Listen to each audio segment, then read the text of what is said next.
Но она уже высоко летит. Да ну нахуй. Ебать, она рычит. Пацаны.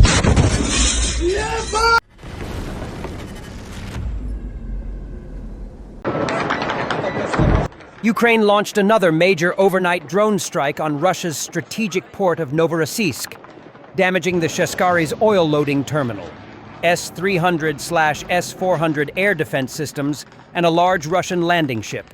Sources within Ukrainian security services told Kyiv Post. Novorossiysk is Russia's second biggest oil export point and the main base of the Black Sea Fleet. The SBU's Alpha Special Operations Unit, working with Ukraine's security and defense forces, used long-range drones to hit multiple military and logistics sites in Krasnodar Krai. According to sources, strikes targeted the oil terminal's loading stands and manifolds, as well as nearby air defense positions. Early reports indicate a Project 1171 landing ship docked at the naval base was also damaged.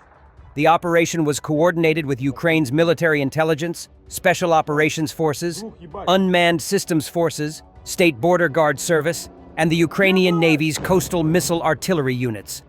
The regional crisis center said drone debris hit 2 apartment buildings in Novorossiysk, damaging 3 apartments on the 11th and 12th floors.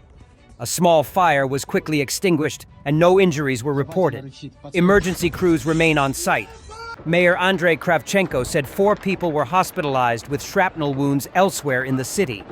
Sources told Kyiv Post that Russian air defenses fired erratically during the attack, with several Pantsir interceptor missiles hitting residential buildings. The latest strike adds pressure on Russia's most important Black Sea oil hub.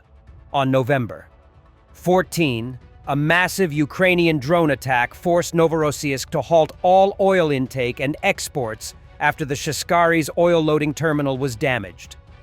Pipeline operator Transneft suspended shipments following the strike.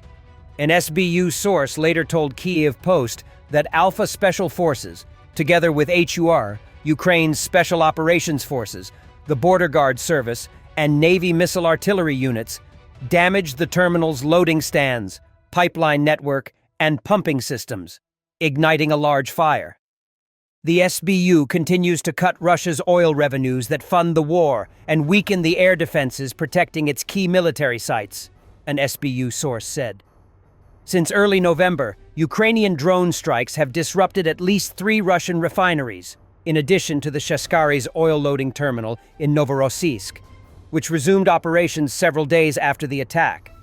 Rosneft's Saratov refinery shut down entirely on November 11th and is not expected to restart before December.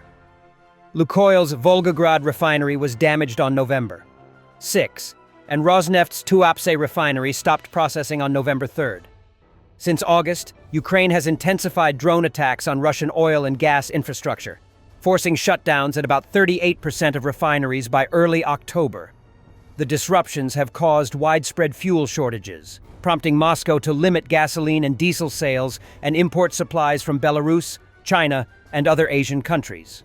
Rosstat reported that fuel prices jumped 2.6% in September, the steepest monthly rise since 2018, with annual inflation at 12.7%, the highest in 14 years. Footage from Ukraine's military intel unit Kraken shows Russian positions being destroyed in Zaporizhzhia. In October alone, these special forces wiped out dozens of shelters, eliminated hundreds of infantry, downed drones, and torched Russian armor. Russian forces continue to apply heavy pressure across the Zaporizhzhia sector, using dense artillery fire, glide bombs, and infantry assaults to force Ukrainian units into tactical withdrawals.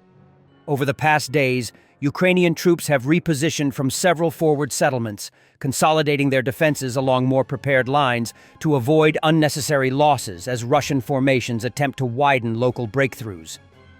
The fighting around the Oleksandrivka and Huliai-Pole axes remains especially intense. Russian battalions are trying to exploit foggy weather conditions to move closer to Ukrainian trenches, reducing the effectiveness of drones and thermal optics. Despite these conditions, Ukrainian defenders are conducting controlled withdrawals, counterattacks, and precision drone strikes that continue to destroy Russian armored vehicles and disrupt assault groups.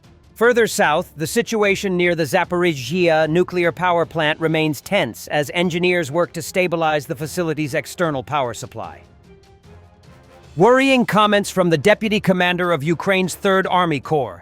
Deputy Commander Maxim Zorin warns that while everyone is busy dissecting the Geneva talks, the front is deteriorating fast. He says Russia's recent gains are the most rapid he's seen in a long time, and without urgent action, some areas could reach critical condition. It's not just about losing villages, but a serious shift in the enemy's operational advantage, he said. As for any peace deal, he doubts Russia or the West will stick to their promises. In the Leningrad region, a group of prisoners who had signed a contract with the Russian Ministry of Defense escaped on their way to the Special Military Operations Zone. Russian social media channels report that the convicts, who were to be sent to be slaughtered in Ukraine, killed the convoy driver during their escape, took his weapon, and disappeared. Russian knights, the elite of Russia, as Putin said.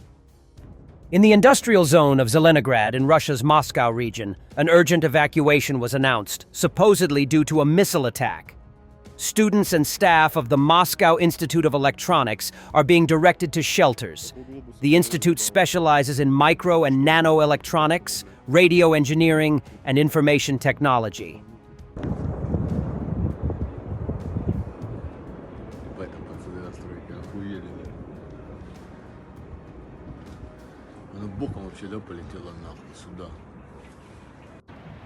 Около глобуса ПВО уебало. Только что он туда куда-то бахнуло, блядь. Вот ракета.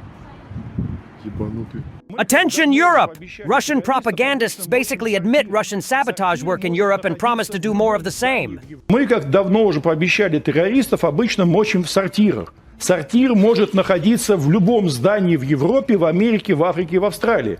То есть для того, чтобы замочить террористов в сортире, иногда приходится 12-этажные дома сносить. Европейцы, они реально живут в райском саду и думают, что они в домике.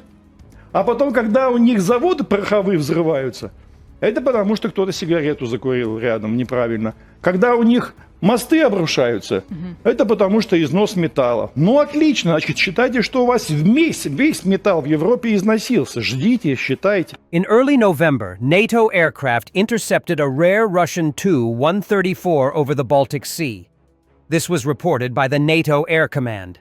The statement said that Italian Eurofighter Typhoon fighters deployed at Imari Air Base in Estonia as part of an air policing mission, intercepted several Russian military aircraft and escorted them out of the area. Among the intercepted air targets was a Tu-134 UBL trainer. Russians sent a unique Tu-134 UBL UBKM aircraft to provoke NATO.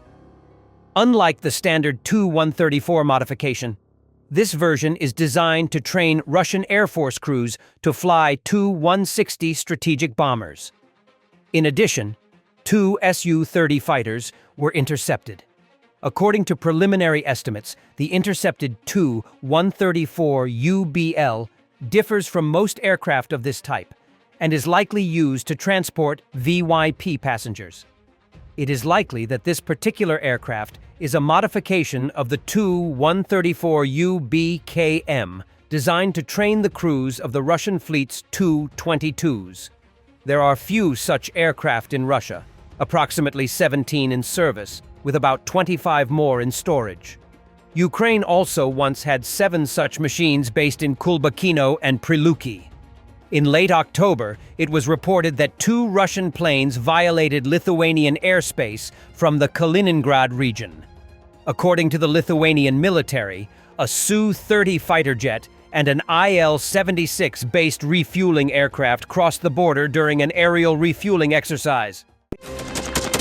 Thanks for watching, and don't forget to subscribe.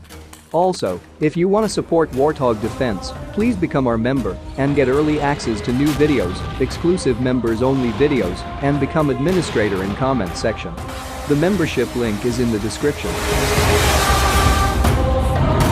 Rescues every day. We had a guy last week at 6 rescues in 6 days.